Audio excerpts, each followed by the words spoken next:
कोई भी research method either qualitative और quantitative is not free of criticism.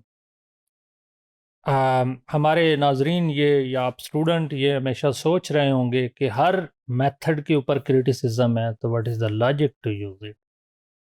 Science की डेफिनेशन, रिसर्च की डेफिनेशन हमेशा से यही है कि हम बेटर की परसुएशन में होते हैं कि हमें अच्छा ऑप्शंस मिले, अच्छा वर्क मिले, अच्छे टूल्स एंड मेथड्स मिले, मोस्ट एक्यूरेट हों, रेडीमेड हों और इजीली अवेलेबल हो। उस सर्च में हमें जितने भी मेथड्स हैं, क्योंकि अल्लाह ताला ने हर चीज़ में, जैसे इंसान के अंदर बहुत खूबियां हैं तो कहीं ना कहीं खामियां भी हैं। कुछ इंसान जो हैं वो दूसरों को भी नुकसान पहुंचाते हैं, लेकिन कुछ हेल्प भी करते हैं।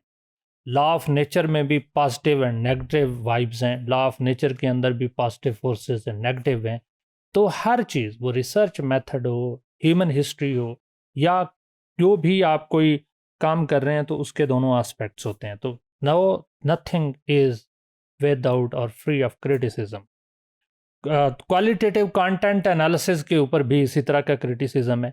एक time consuming, you have to read the piles of literature, piles of text, या you have to watch the a list of movies. एक मूवी 3 घंटे की, आपको 1000 मूवीज़ दी जाएँ तो टाइम कंज्यूम देख लें।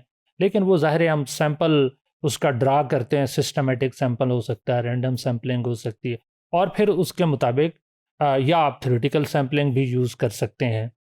तो उसके या कन्वीनियंट सैम्पलिंग या पर्पसिव सैम्पल, वो डॉक्यूमेंट्स या वो पॉलिसी डॉक्यूमेंट्स जो आपसे रेलिवेंट है उनको भी ले सकते हैं।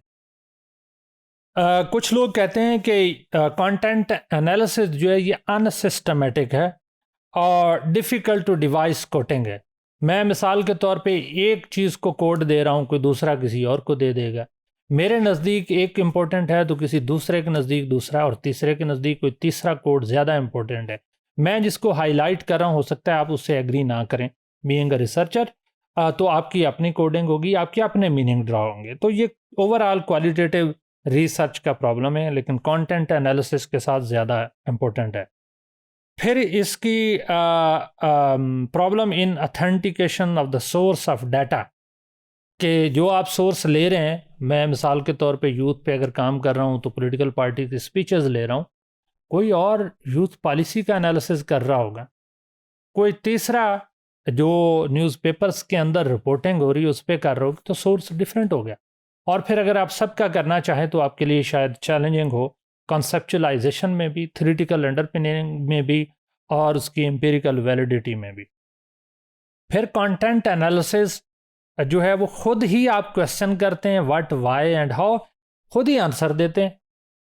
तो इट्स डिफ़िकल्ट कि क्या जिसने वो स्पीच की है या पॉलिसी डिवाइस की है, उसके नज़दीक भी यही चीज़ें थी या डिफरेंट थी। तो ये काफ़ी मुश्किल हो जाता है कि आप उसको स्टैंडर्डाइज करें, और ख़ास तौर पे व्हाट एंड हाउ का आंसर दें। व्हाट और हाउ का आंसर वही बंदा दे सकता है जो आपका प्राइमरी डाटा का सोर्स हो। वो जो अनऑब्स्ट्रक्टिव रिसर्च का सोर्स है वो आपको नहीं दे सकता। अनऑब्स्ट्रक्टिव रिसर्च वो है जिसमें रिस्पोंडेंट आपके एब्सेंट होते हैं, लेकिन आप उनकी इंफॉर्मेशन, उनका डाटा यूज़ कर रहे हैं, तो अनऑब्स्ट्रक्टिव रिसर्च है। इसको नॉन रिएक्टिव रिसर्च भी कहते हैं। फिर आप जितना भी कंटेंट एनालिसिस कर रहे होते हैं, जनरली आप पर्सनल लेबलिंग करें, आप अपनी पसंद नापसंद की बेस पे। मिसाल के तौर पे मेरी टिल्ट अगर एक पॉलिटिकल पार्टी के पास है तो उसकी पॉलिसी एनालिसिस करते हुए शायद मैं उसको हाईलाइट करूंगा। कोई दूसरे की, किसी दूसरी गवर्नमेंट या ऑर्गेनाइजेशन की तरफ टिल्ट है तो वो अपने मीनिंग ड्रॉ करके ले आएगा। फिर इसके अंदर प्रोबिंग नहीं है, आप वेरीफाई नहीं कर सकते, उनसे पूछ नहीं सकते क्या आप यही कहना चाह रहे थे, क्योंकि आप अगर ऐसा करेंगे इन सर्टेन वेज, अगर आप methodology, logic in practice draw कर सकते हैं तो you might have an opportunity, पर जनरली स्टैंडर्ड जो इसका मेथड है उसमें नहीं है। फिर इसके लिए कोई सेट किस्म के टूल्स एंड टेक्निक्स नहीं है, कोई सेट किस्म का प्रोसीजर नहीं है, सब लॉजिक डेवलप करने पे है। और जितना लॉजिक आप डेवलप करते जाएंगे, आप